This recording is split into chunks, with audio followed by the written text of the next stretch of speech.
Hey everyone, down here with Paleo Tracks. Today I want to talk to you about a really cool primitive resource or survival resource that you get from deer, and that's called deer tallow. So stick around, much to see. I know you'll enjoy. So what is deer tallow? Deer tallow is essentially the fat that comes from a deer. You can usually find it around the rump of the deer. And recently I fell into a bunch of tallow when I helped a couple neighbors of mine gut and process 3 different deer. So one of the things I asked for was, could I take all the tallow off the deers and essentially put it to my uses. Now some of those uses are real simple, but first you got to know how to render the tallow down for the most part. And it's real simple. If you've ever cooked bacon or you've ever cooked ground beef, and you put that meat in a frying pan or a saucepan and you start to cook it, it starts to essentially heat up all that fat that's stored on that meat, and that's what you drain off of the meat and then throw in your freezer and use at a later date or just pitch to the side. Well, it's the same thing with the deer. However, with the deer, you can cut huge chunks or straps of the tallow out and then essentially reduce it down.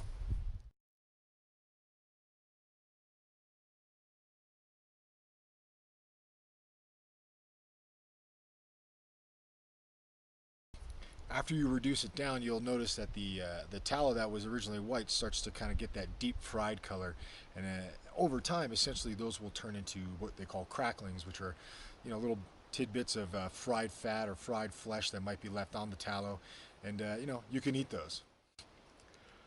You can also eat tallow raw. There's people out there called tallow eaters, and they eat it raw. I eat it. It's not gonna hurt you. It's not gonna kill you. Clearly, you don't want to eat pounds of it, but it's calorie rich and full of fat. So if you're in a survival or primitive living situation, having a few bites of tallow isn't gonna hurt you. So after you've rendered the tallow, and you've got all those cracklings kind of floating on the top, and you've got some of the rendered tallow kind of floating at the bottom, which is almost looking like the fats and the oils, which it is, that's where you essentially just strain it out. You strain it a couple times, strain it through a large colander to get the big pieces, and then maybe strain it through a coffee filter to get some more of the fine pieces. And then what you have essentially left over is 100% deer tallow with no byproducts, no meat, no hair, no dirt, no nothing, and you can make a really an assortment of products from it. Now, one of the things that I typically make with tallow is I make tallow candles or tallow lanterns, and I have one right here.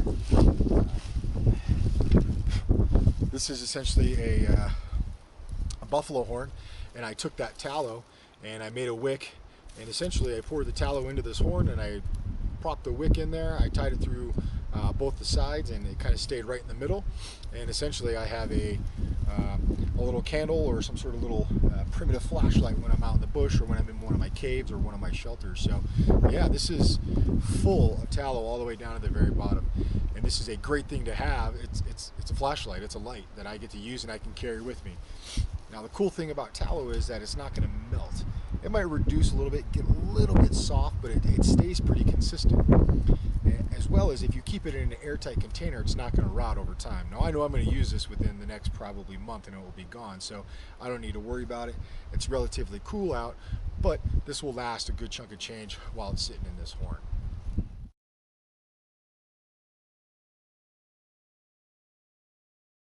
Now, something else I do with tallow is I make tallow pouches or tallow balls.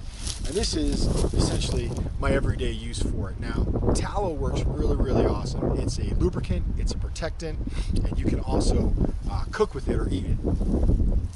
Now, what I typically do is I take a goat skin and then I wrap some more of the tallow up in a little pouch just like this.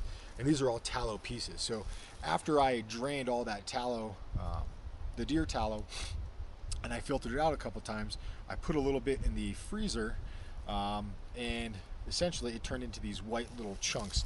And these white little chunks are essentially a primitive survival resource that you really can't go without.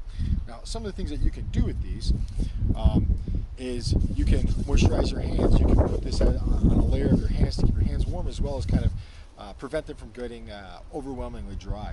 You can cook with this. If you're frying up some food, you can take a piece of this tallow, throw it in there, and essentially it's just like Crisco or like butter. One thing that I do as a flint knapper is I use tallow to treat all of my bone tools. What I do is I take a little bit, I rub it on these bone tools, and then I just start to massage it in. This keeps them moist, it doesn't let them dry out, and it allows me to keep my you know, percussion devices a little bit longer than most. I just take it and work it around, work it in, and just kind of make sure it's nice and kind of lubricated, and that lubrication protects it. So I do that to all of my bone tools, from pressure flakers to percussion devices.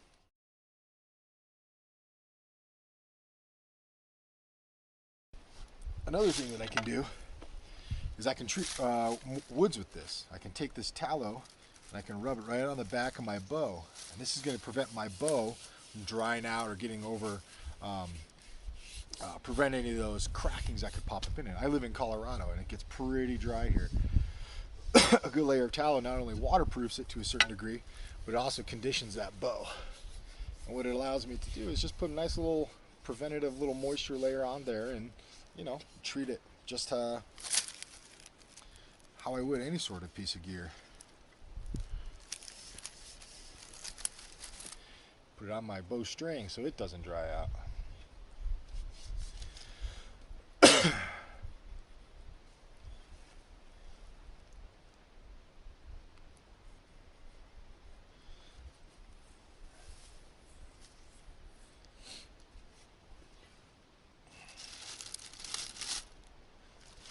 Another thing you can do with tallow is you can treat leather. All my leather pieces, this will give it a nice little protective layer. It hydrates it, kind of prevents it from drying or cracking or really dry rotting for the most part. And all you do is you rub it in there like any sort of layer protectant, piece by piece by piece, and it's going to condition that layer and make it last. It's going to provide a certain degree of waterproof. It's not going to waterproof seams, maybe if you have some moccasins and you sew them together, but it will prevent a great deal of saturation from penetrating through the leather if they were to become submerged or something along those lines. You can see the difference right there. It's just like any leather oil. Another cool thing with tallow, if you're a hunter, let's say you use more modern weapons like rifles and so on and so forth, you can use this as a lubricant as well as a protectant on all the metal parts. If I carry a knife, I'll typically take some of this tallow, rub it on the edges, and it acts like a protectant for it as well. So tallow is not only great for knives, great for wood, great for bone. You can cook with it, you can put it on your skin. You can also make soap out of it.